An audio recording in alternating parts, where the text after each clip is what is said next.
The first item on the agenda is the summit that happened in Saudi Arabia, which was quite a kind of a big milestone, I believe, in the war in Ukraine, where Russia and the United States held a discussion, a summit between Marco Rubio and I believe Sergei Lavrov in terms of discussing what will be the future opportunities for to resolve the conflict.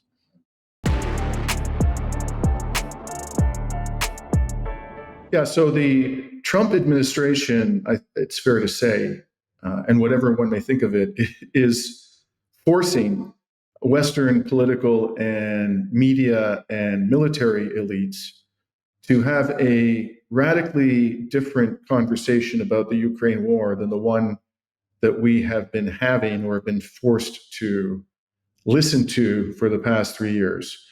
The administration is also forcing a change in the conversation about shared values between Europe and the US, and also about NATO's and Europe's security architecture.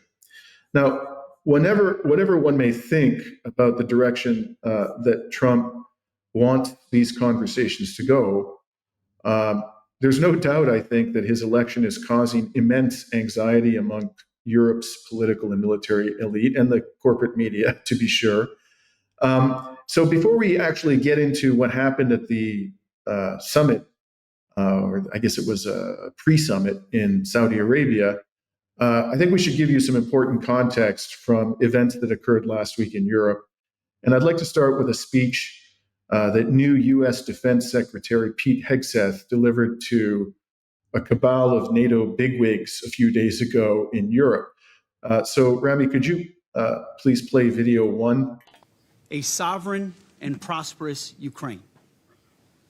But we must start by recognizing that returning to Ukraine's pre-2014 borders is an unrealistic objective. Chasing this illusionary goal will only prolong the war and cause more suffering. The United States does not believe that NATO membership for Ukraine is a realistic outcome of a negotiated settlement.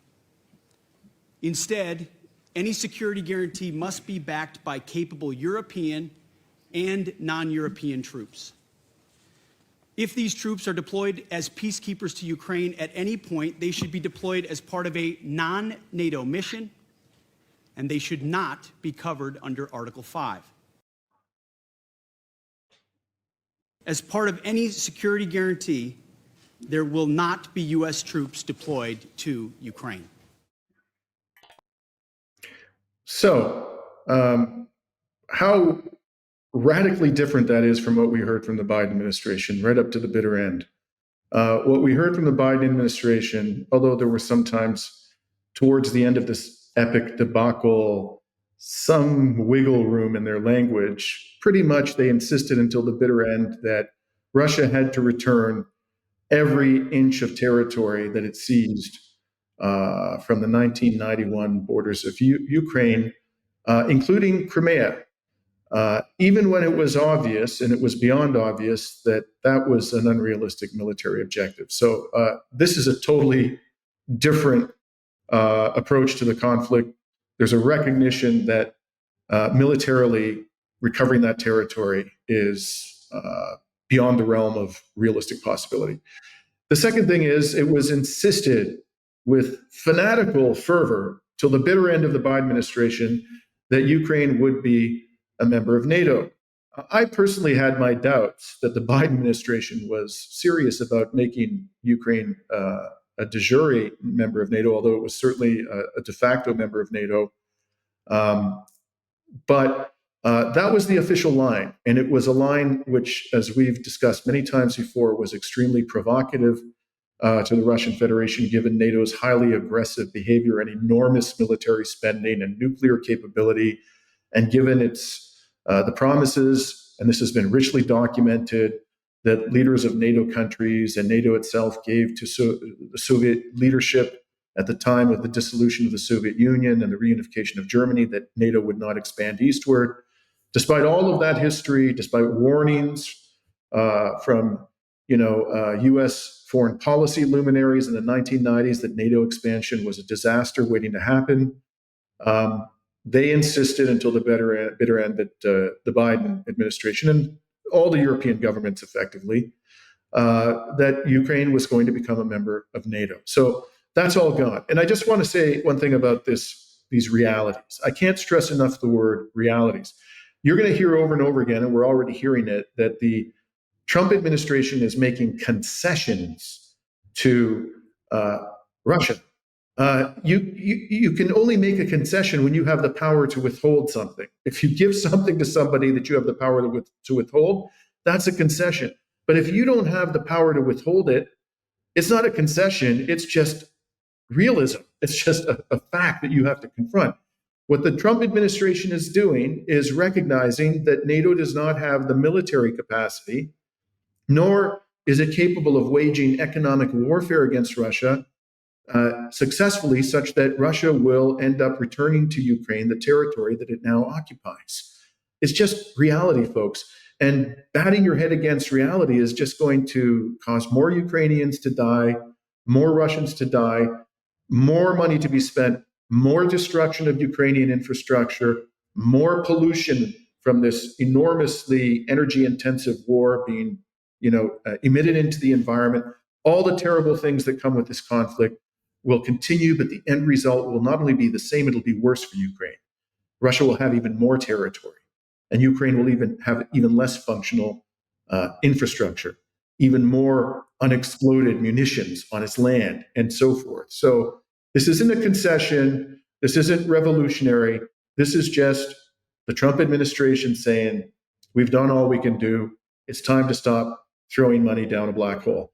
So before we go on and look at the next clip, I also want to mention this notion about military spending. They go on and on about military spending. You're going to hear some more about that in some of the clips we're going to show you. Let's be very clear. You're going to hear things like, the 2% of GDP threshold for NATO military spending is a minimum. No, it's not a minimum. It was a target. And now the United States is unilaterally saying that the actual minimum is 5% of GDP. They're just, pulling that number out of their derrieres. The NATO members have no obligation to spend anywhere near that kind of money. And by the way, this is a totally arbitrary, both 2% and 5% of GDP are just totally arbitrary numbers. There's no scientific or military or economic rationale behind this. It's just, let's spend a lot of money on our militaries. And bear in mind, as you hear these statements coming out of the Trump administration, who will be the primary beneficiary of massive increases in NATO military spending? Well, of course, it's going to be U.S. military contractors. And if you haven't figured it out yet, folks, they basically own the United States Congress and the White House. So that's what's driving all of this. It's not, we need to see more security, and there's these dire threats confronting Europe, and our armies aren't up to the task. It's all about enriching the U.S. military-industrial complex. So before I go on to the next clip, have any thoughts about that, Rami? Yeah, so also NATO enforces specifically like military standards in terms of how bullets and bombs can be produced so that they could be recycled from one country to another and they could share them amongst each other. And that basically standard forces NATO countries to buy weapons specifically from NATO countries that produce weapons. And majority of the case, it would be the US. And you've mentioned 2% GDP spend. Well, the countries that are actually hitting those targets are the Baltic states like Latvia, Lithuania, and Estonia. And these countries are inherently, out of fear of not being colonized by the Russians, end up putting their own country on a civil platter to the United States and entirely losing their own sovereignty to the West. Here in Latvia, I met a lot of people who kept telling me that, Canadians are great people. They tip when they come to the taxis. And I was like, what do you mean? Like, I thought I was the only Canadian in Latvia, right? And it turns out that we have huge Canadian military bases in Latvia, right? So the deep fear of Latvians to lose their sovereignty to Russia, they end up giving it away to the West. And insane inflation. But Dimitri, also, before we watch that video, I also wanted to pinpoint that Trump, I think we're going to talk about this later on, but Trump did mention to Zelensky that he shouldn't have started that war. Yes, we're going to get into that for sure. By the way, good. Rami, okay. since you're, are you comfortable talking about your remarkable experience in Latvia with respect to that conference, or do you not want to get into that right now? Well, I think in Latvia I think there's a lot of work that needs to be done within the leftist movements. They're so focused on Ukraine that it's impossible to disassociate their own imperial history. Latvia left the Soviet Union, I believe, in 1991, and immediately after worked to join the EU, I believe, in 1998, and then NATO shortly after. And part of joining NATO, they were part of the mission to invade Iraq in 2003. And so in the context of talking about imperial wars, we need to also understand that Latvia is an imperialist country. And I pulled some strings to organize an event with Dan Cohen. Dan Cohen, who's a great journalist, good friend of mine. I've hosted him many times in Montreal to host movie screenings. He was in Gaza in 2014 when basically a genocide happened over there as well. And he was one of the only Western journalists who filmed the destruction of the Italian compound, which was a huge building that hosted many international organizations and media offices. And I hosted this event. I was able to organize this event with this leftist collective in Riga, only to have the event canceled within 1 hour of organizing it because Dan Cohen spoke critically of Ukraine, and to protect Ukrainians in Latvia who didn't feel comfortable of hearing Dan Cohen's anti-imperialist stance, they were obliged to cancel this event. But what is extremely remarkable is that Dan Cohen is a Lithuanian Jew. So when we talk about Azov, when we talk about Nazis in Ukraine, when we talk about that unholy alliance between, Ukrainian nationalists who have torched the Odessa trade union's office, these things are actually impact, Jews and Dan's cultural heritage and religious heritage. So he answered the leftist collective that you're really going to protect the freedom, you're going to protect the feelings of Ukrainians who have no problem partnering with Azov, who are the ones that were historically responsible for basically killing his great grandparents and his grandparents. So this just shows the delusion here, and about the hierarchy of causes, where Palestinians are going to be silenced to protect the perfect victims, the Ukrainians, right? The Ukrainians here in Latvia, by the way, have free transport. They don't need to pay for any buses, for any metros, for any trains, or any of the sort, because they are the perfect victims. And at the same time, I've heard many racist comments against Iraqi refugees, Syrian refugees, and mainly because of there was a border with Belarus, where Belarus was flooding Europe with refugees. That's the words that they were using, although there's no such thing as flooding refugees, right? Refugees will go wherever they feel safe, and it's an obligation of every country to give them a due process to evaluate their cases, right?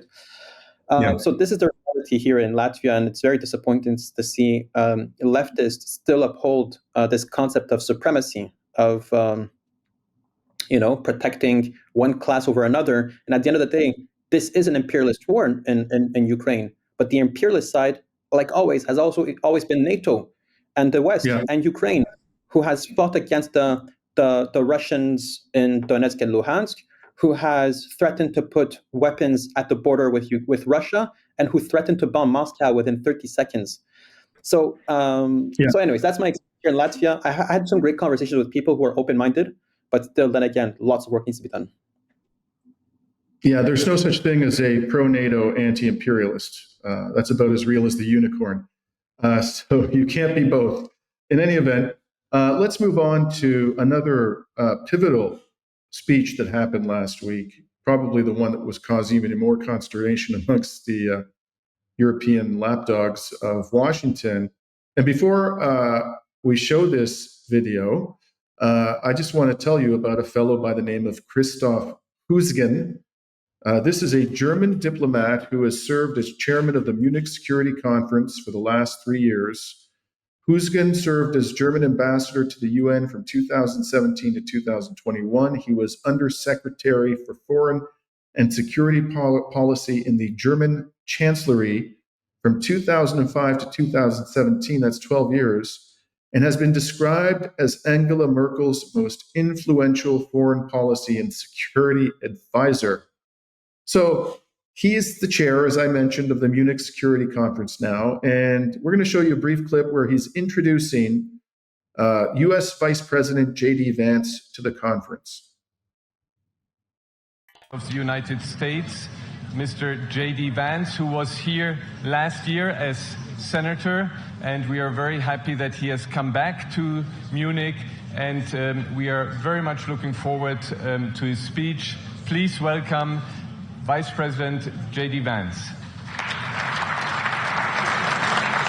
So you heard it from the horse's mouth, the chair of the Munich Security Conference. They're very much looking forward to the speech of JD Vance. Well, why don't we share with our audience sort of the key excerpts from that speech. This would be video 3, JD Vance talking about the shared values of Europe and the United States. We gather at this conference, of course, to discuss security. And normally, we mean threats to our external security. I see many great military leaders gathered here today. But while the Trump administration is very concerned with European security and believes that we can come to a reasonable settlement between Russia and Ukraine, and we also believe that it's important in the coming years for Europe to step up in a big way to provide for its own defense, the threat that I worry the most about vis-a-vis Europe is not Russia, it's not China, it's not any other external actor. And what I worry about is the threat from within, the retreat of Europe from some of its most fundamental values, values shared with the United States of America. Now, I was struck that a former European commissioner went on television recently and sounded delighted that the Romanian government had just annulled an entire election. He warned that if things don't go to plan, the very same thing could happen in Germany, too. Now, these cavalier statements are shocking to American ears. Thank you. Let me say, there's lots of things the Trump administration says that I don't agree with, but man, I totally agree with what JD Vance just said. There was an election in Romania in which a person by the name of Georgescu, and if you look at his resume, I really don't know much about Georgescu, but looking at his resume, he doesn't seem to be like any, kind of extremist radical to me. But the thing about this fellow is that he didn't want to continue funding and arming Ukraine's war effort, which was a bridge too far. And so when he emerged as the most likely person to win the presidential election in Romania, the courts there came up with some outrageously flimsy theory to justify its cancellation, namely that there had been some social media activity allegedly orchestrated by Russia for probably a couple $100,000. And I don't know that there was any real proof that the Russian government was behind this, but that manipulated public opinion. You think about how ridiculous that is, compared to the kinds of election spending we see in the West, a couple $100,000 of social media ads could play some kind of decisive role in an election. It's preposterous. And I think that JD Vance is entirely justified in saying that that was a blatantly anti-democratic act on the part of the Romanian political elite in the courts. So can we continue now, Rami? For years, we've been told that everything we fund and support is in the name of our shared democratic values. Everything from our Ukraine policy to digital censorship is billed as a defense of democracy. But when we see European courts canceling elections and senior officials threatening to cancel others, we ought to ask whether we're holding ourselves to an appropriately high standard. And I say ourselves because I fundamentally believe that we are on the same team. We must do more than talk about democratic values, we must live them. Now, within living memory of many of you in this room, the Cold War positioned defenders of democracy against much more tyrannical forces on this continent.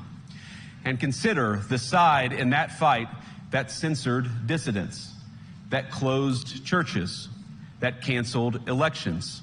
Were they the good guys? Certainly not. And thank God they lost the Cold War. They lost because they neither valued nor respected all of the extraordinary blessings of liberty. The freedom to surprise, to make mistakes, to invent, to build. As it turns out, you can't mandate innovation or creativity, just as you can't force people what to think, what to feel, or what to believe. And we believe those things are certainly connected. And unfortunately, when I look at Europe today, it's sometimes not so clear what happened to some of the Cold War's winners. I look to Brussels, where EU commissars warn citizens that they intend to shut down social media during times of civil unrest the moment they spot what they've judged to be, quote, hateful content. Or to this very country, where police have carried out raids against citizens suspected of posting anti-feminist comments online as part of, quote, combating misogyny on the internet, a day of action. I look to Sweden, where 2 weeks ago the government convicted a Christian activist for participating in Koran burnings that resulted in his friend's murder. And as the judge in his case chillingly noted, Sweden's laws to supposedly protect free expression do not, in fact, grant, and I'm quoting, a free pass to do or say anything without risking offending the group that holds that belief.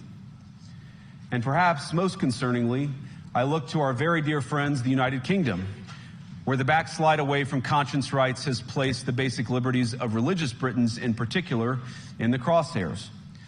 A little over 2 years ago, the British government charged Adam Smith Connor, a 51-year-old physiotherapist and an Army veteran, with the heinous crime of standing 50 meters from an abortion clinic and silently praying for 3 minutes.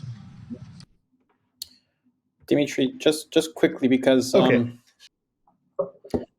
I see some comments here praising a bit what JD Vance is saying, but there's also a double standard here when it comes to Palestinians and censorship of Palestinians, and as well with Trump's goal of cracking down on TikTok and any media that they don't really have control over. So, of course, in spirit, I mean, none of us could disagree with freedom of choice and freedom of thought and freedom of speech, but it's selectively applied and selectively, So this is just we need to be very careful with JD Vance and the exception on Palestine. Yeah. So this is exactly the point I think that needs to be made here. If you are a true champion of free speech, then you don't distinguish between the content of the speech. The Trump administration has announced a policy of deporting non-citizens who peacefully protest. They don't use this language, of course. They don't say peaceful protest. They make it, it's basically anybody who peacefully protests against Israel's genocide is considered by the Trump administration to be a Hamas supporter or an anti-Semite or both. So they are going to deport non-citizens who peacefully protest against a genocide. And of course, they're waging wars on Palestinian, pro-Palestinian voices in any number of ways in the United States, which are fully supported by the Trump administration. In Europe, we saw Ali Abunimah was arrested by the Swiss authorities, because he was going to go speak in defense of Palestinian human rights at an event. He had been invited to an event. We've seen, Richard Medhurst who, because of his pro-Palestinian speech, being persecuted by the Austrian authorities and the British government. Yesterday, I believe it was, Rami, Francesca Albanese, the UN Special Rapporteur for the human rights situation in Palestine, was going to speak in Germany, and the cops showed up. She's the Special Rapporteur of the United Nations Human Rights Council for occupied Palestine, a law-abiding citizen, a distinguished legal scholar. who has been courageous in defending. Did this get mentioned by JD Vance, any of this? No. What he talked about was people who say things that are perceived to be anti-feminist, people who object to reproductive rights of women, people who burn the Quran. I wonder, Rami, if Vance had been asked whether he would support the right of somebody to burn the New Testament in front of the Vatican, what do you think he would have said? What do you think he would have said if he had been asked, does he support the right of somebody to burn the Torah in front of a synagogue? My guess is that Vance would not want to protect either of those forms of speech. So as long as you actually are not discriminating between different types of speech, I support your defense of free speech rights 100%. I just don't think the Trump administration is doing that. Dimitri, there's a quote by Idi Amin Dada who says, "I guarantee freedom of speech, but I don't guarantee freedom after speech." And this is a bit what that sums it up, man. That's a Trump administration. The only difference is that Idi Amin Dada has no shame in admitting it, and I think that's fair. I mean, he's clearly telling you what are the rules of the game here. But when it comes to Palestinians in the U.S., right, they come to the land of the free, right? This land where you could say whatever you want and everyone's protected by the First Amendment, and then you see yourself being deported because you said the right thing about the wrong people, and that's the double standard of the United States. So you mentioned what would he say about the Vatican? That's it. He would probably be against it, and he would use corporate power, poverty to make you pay the price, and that's the freedom after speech of Idi Amin Dada. Yeah. The day that the Trump administration protects the free speech rights of advocates for Palestinian liberation, I'll believe that they're serious about protecting free speech. Until then, I'm going to respectfully express my skepticism. So let's move on to the conclusion of the Munich Security Conference, where this character, this most trusted advisor of Angela Merkel, the Chancellor of Germany, closed out the conference after JD Vance had spoken. This to me was just mind-blowing, folks. This would be, you got the right video there, Rami? Here we go. Excellency, with Ewald von Kleist, this conference started as a transatlantic conference. After the speech of Vice President Vance on Friday, we have to fear that our common value base is not that common anymore. I'm very grateful to all those European politicians that spoke out and reaffirmed the values and principles that they are defending. No one did this better than President Zelensky. Let me conclude, and this becomes difficult.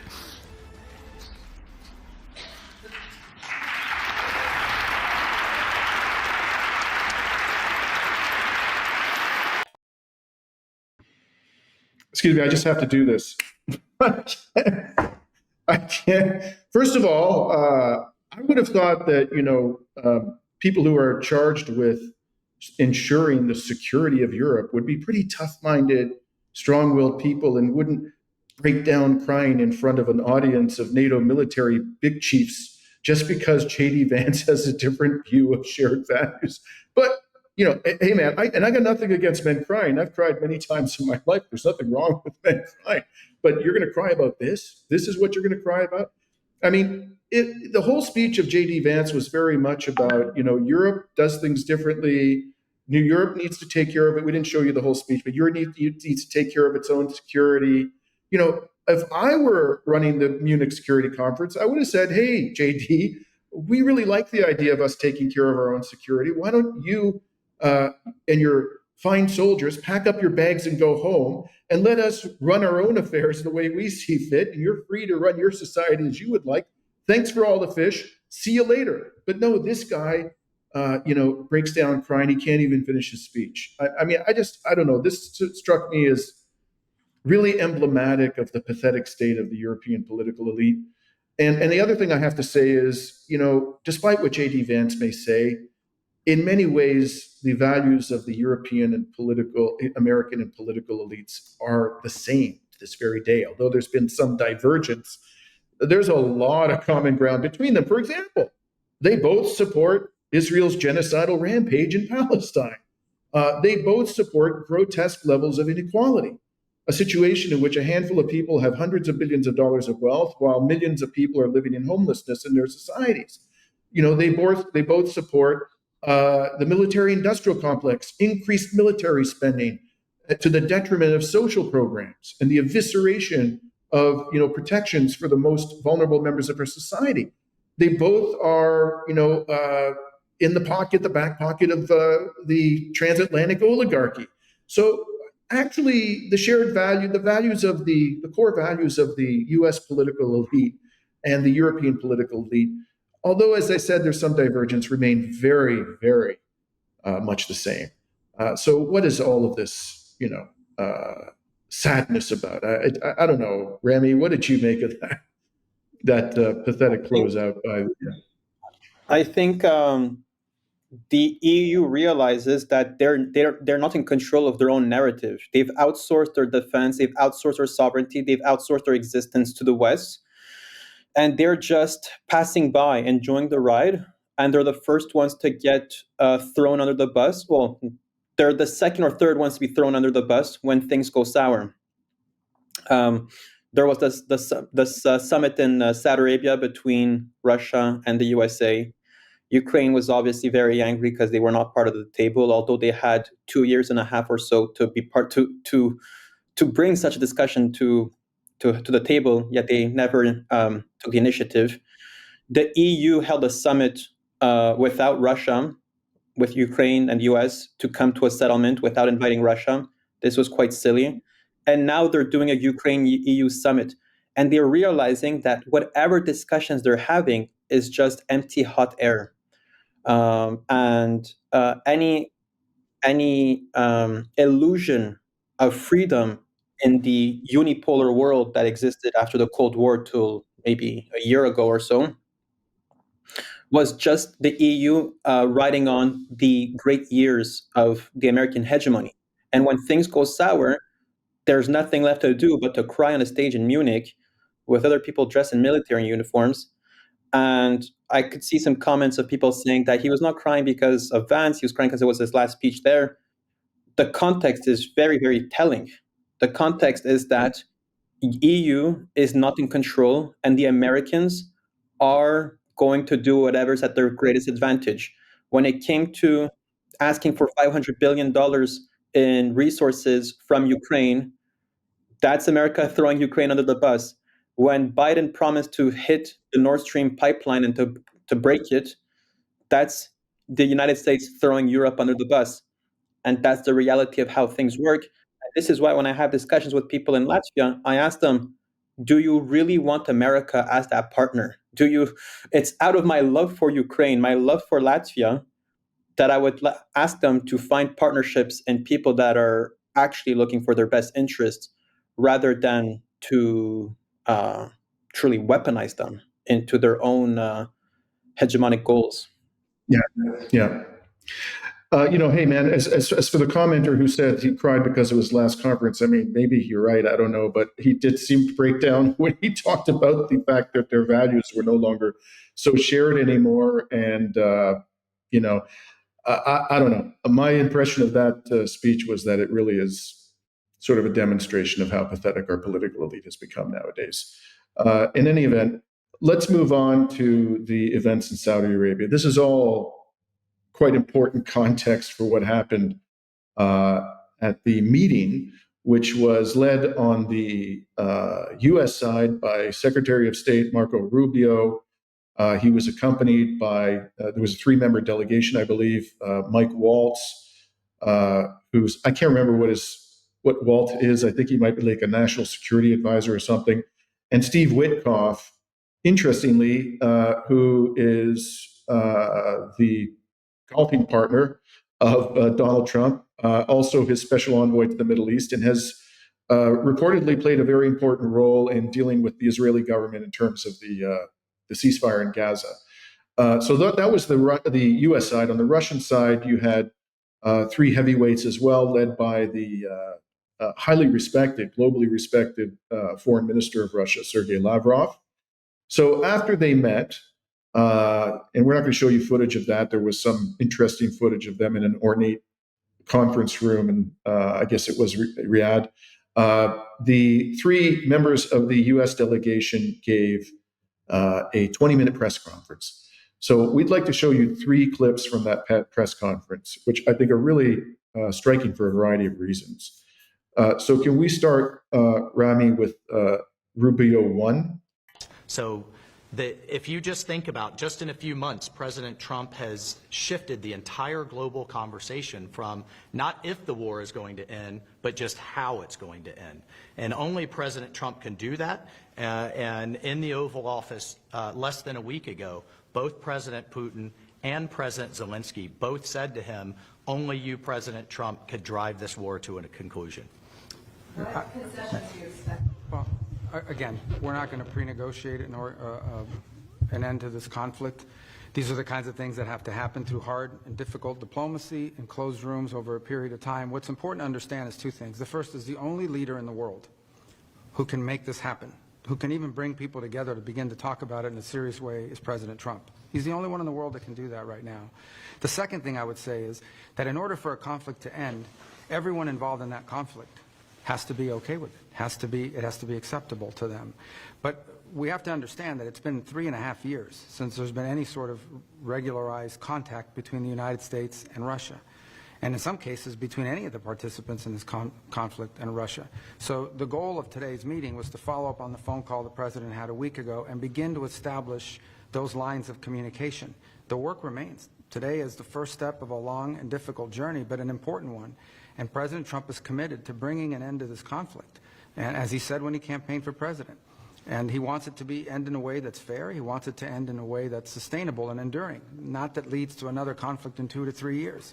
That's not going to be easy to achieve, but he's the only one in the world that can begin that process. Donald Trump is the only leader in the world that could initiate that process, and today was the first step in that process. Is sanctions relief? Yes. So on the positive side, Rami, it's so refreshing. Whatever my issues are with Marco Rubio, and I got plenty of issues with Marco Rubio, it is so refreshing to hear a U.S. diplomat say, we need to talk to each other. We need to have conversations, and our diplomatic missions in our capitals should be sufficiently robust that we can have those conversations.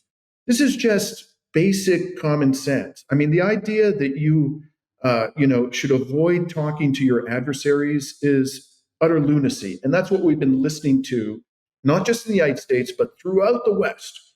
There has been this hostility, this visceral hostility to talking to Russians. I went to Russia myself for 1 month in 2023, in the middle of 2023. I'd never been there before. And as I stated at the time when I left, and I did a lot of reporting from Moscow and from Crimea, I was going there to converse with Russians. And I was absolutely pilloried. Now, and I'm just a normal citizen. I'm not a representative of a government. It's all the more important that representatives of governments talk to each other, particularly in times of war, and particularly when the two major belligerents have enough nuclear weapons to destroy the world many times over. So I commend the Trump administration for being willing to talk to the Russians. They should also be willing to talk to the Chinese, to the Iranians, to the Venezuelans, to the Cubans. Dialogue is a good thing, and it's refreshing to hear a recognition of that simple common sense principle. But Dimitri. on the negative side, go ahead, Rami. Why don't you comment on that, and then I want to talk about one other aspect of that. Just quickly, just a few days before the war in Ukraine started, or even shortly after, Putin insisted that any settlement to this war would have to be with direct negotiations with America, because America is the hegemon that is supporting and opening the front in Ukraine. And this is quite understandable when you look at the fact that all of the weapons that Ukraine has been using were mostly supplied by America. So when Marco Rubio says, well, this war needs to be end with a settlement that everyone is okay with, The thing is that the only reason why Ukraine might not be okay with any settlement is because they expect more weapons to keep flowing in, and these weapons are exactly what's pushing and driving the drive for the war to continue. Ukraine is at a shortage of weapons. If the United States stop flowing weapons, they will be forced to negotiate. And I think, and I don't mean this as in it's a bad thing to negotiate. Hamas and the Palestinian people, who are under a genocide for over a year and a half, have been insisting on negotiating with people that I believe are in no interest of having negotiations with, because they've shown genuine lack of humanity. Yet they're still pushing for negotiations. So really as long as the incentives are there on Ukraine to keep the war going on, the war will keep going on. And that's why I think when Marco Rubio said the only people that could end this war is the United States, I slightly disagree, because of course Russia is the one at the end of the day that also has to decide as well. But it just drives the point that America could speak on behalf of Ukraine, because at the end of the day, America is the one that is driving this war. In fact, Rami, what you just said, just the second last thing you said, was exactly the point I wanted to make. Okay, this whole idea, I counted in that clip five times that Rubio and Waltz said that Donald Trump is the only person who can end this war. If you watch the full 20-minute press conference, you'll see that they say it a whole bunch of other times. It was like they were constantly saying this. In one sense, they are correct. They're correct in the sense that Donald Trump is the only leader of a major Western country who is not politically invested to the hilt in total NATO victory. They have all staked their careers. Starmer, Scholz, Macron, Trudeau, the predecessors of Starmer and the conservative government of the United Kingdom, Annalena Baerbock, Giorgia Meloni, all of them. They have all staked their careers. And Biden, of course, more so than anybody, as well as Kamala Harris, on total victory for NATO. So because he can take the position, this isn't my mess. And he said repeatedly, I understand why he's saying it, Donald Trump, this wouldn't have happened if I were the president. It's just a way of saying, this is Joe Biden's disaster, and I'm here to clean it up. You don't blame me for the mess. My job is just to clean it up. So in that sense, it's true that he's the only person in the world. But as Rami suggested, what is really driving this whole discussion is not the US government, it's the military reality on the battlefield that the Russians have achieved. It is the defeat of the Ukrainian army. It is also the Russian government's defeat of the economic warfare that has been waged against Russia. Again, whatever you may think of Vladimir Putin or his government or the state of Russia, no rational person can disagree that they've overcome the economic warfare and they've defeated the Ukrainian military, and the US simply doesn't have any leverage yet. So all Donald Trump is doing is recognizing reality. He's not the mastermind negotiator who's showing up and solving this problem. He just wants to get rid of this mess and move on. And we're going to get back to what moving on means in a moment. So Rami, if you have something else to add, please do, but go ahead. Yeah. So just Zelensky insists that the war could only end if there are security guarantees. Now, first of all, you cannot force America to give you security guarantees. Ukraine is not a NATO member. It cannot force NATO to provide security guarantees. And truly, I don't believe anyone in Europe could provide the necessary security guarantees to Ukraine in a eventual future war with Russia. So truly, I think when we negotiate, countries should be aware of what leverage they have and in what positions they are. And that also reflects their position in geopolitics. Ukraine was taking this very hostile approach when it came to negotiating with Ukraine, because I truly believe that it could join NATO eventually. But the thing is that now Zelensky is demanding security guarantees as if it could just force the United States. The United States, out of their own goodwill, will put them in this situation and cause more hostility with Russia. I think there's clearly some delusion over there. So yeah, that was just another thought that I had. Okay, so let's move on then to, I'd like to go, we could skip the second clip in the interest of time, Rami, and go on to video 10. So this would be Rubio 3. So that process will be. This again is just it's the latter part of this 20-minute together with press those other conference. two, is beginning to engage in identifying the extraordinary opportunities that exist should this conflict come to a acceptable end, the credible opportunities that exist to partner with the Russians geopolitically on issues of common interest, and frankly economically on issues that hopefully will be good for the world and will also improve our relations in the long term between these two important countries. So all three of those efforts will be happening in conjunction with one another. Obviously, the diplomatic one is one we hope to move pretty quickly on, because this involves the treatment of our respective missions. The second one will be difficult, which is the question of Ukraine and the end of that conflict. But I think that's essential in order for the third piece to even be possible, which is our ability to work together on other geopolitical matters of common interest, and of course some pretty unique, potentially historic economic partnerships as well.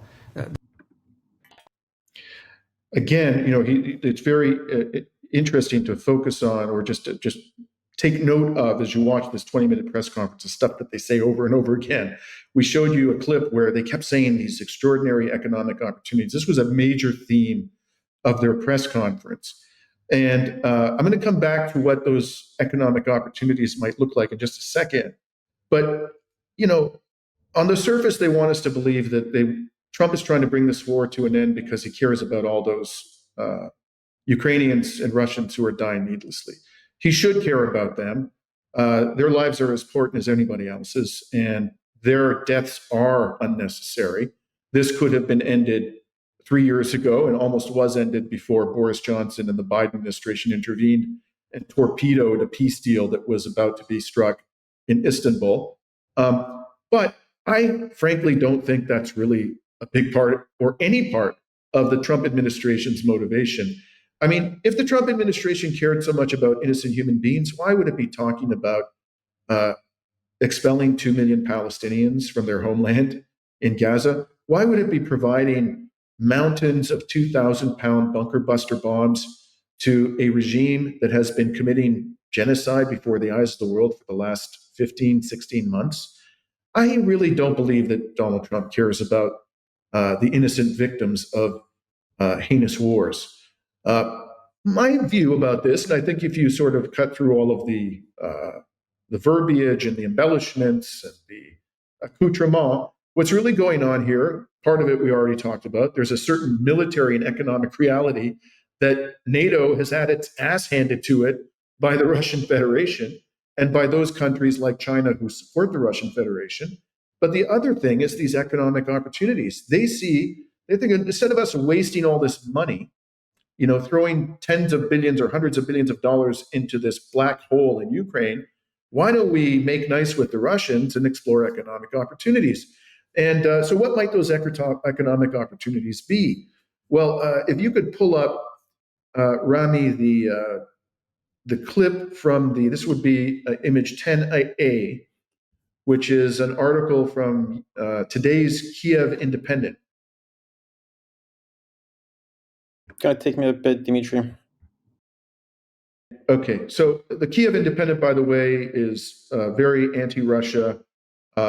They quote an article from the Moscow Times, a report from the Moscow Times, which is very anti-Russia. But nonetheless, they're quoting a member of the Russian delegation in this article. So I haven't had the chance to check that he actually said these things, but I'm assuming that he did actually confirm that Russia, as part of this discussion, is offering the United States a deal on natural resources and access to the Arctic.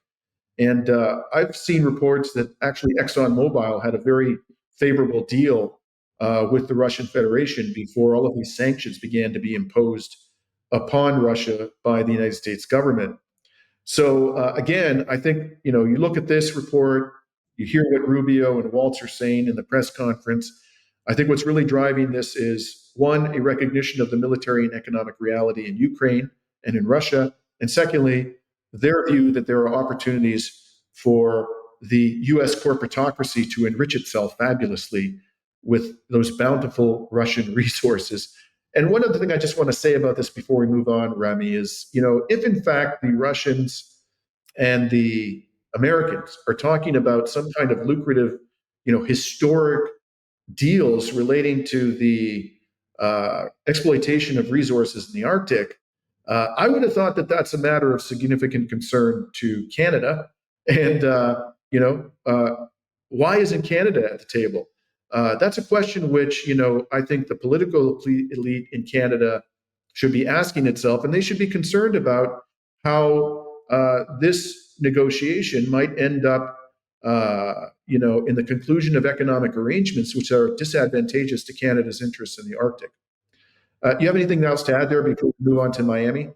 Yeah. So, well, the first thing, this happened a bit earlier in the week, or maybe last week, but it was there was a Trump proposed to Russia and China to altogether cut 50% of their military expenses, and I think this maybe is to show that America is maybe uncertain of how events would unfold if countries keep expanding their military investing, considering Russia's performance in the war in Ukraine and their ability to produce very cheap drones that are highly effective, and the change of the nature of how modern warfare is now. We've seen that now drones are the most efficient weapon of choice when it comes to establishing attacks.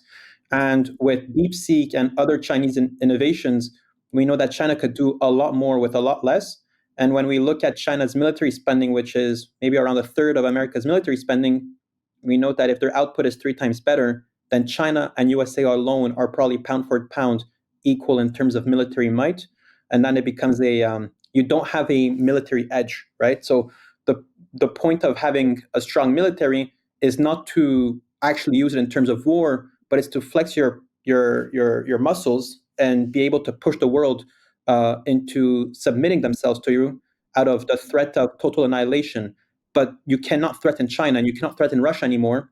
Then your America's military spending becomes less useful, and then it needs to encourage the world to cut the spending and to also refocus your energy making sure that Russia and China don't unite, because then that becomes even more deadly. So this deal about the Arctic Circle, I think it's because you have to make a deal. I think Trump is realizing now that he has to make deals.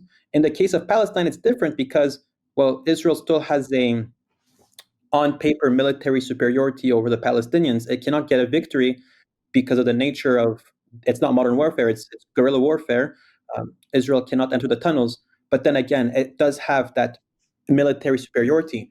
But nowhere else will America really have it when it comes to confronting Russia or China. So in the case of the Arctic Circle, you need to negotiate. In the case of Ukraine, you need to negotiate. In the spheres of influence in Europe, you need to negotiate as well. And that is how we will have to most complex, I believe, between America and China will also have to come to a settlement, because you cannot force China to submit.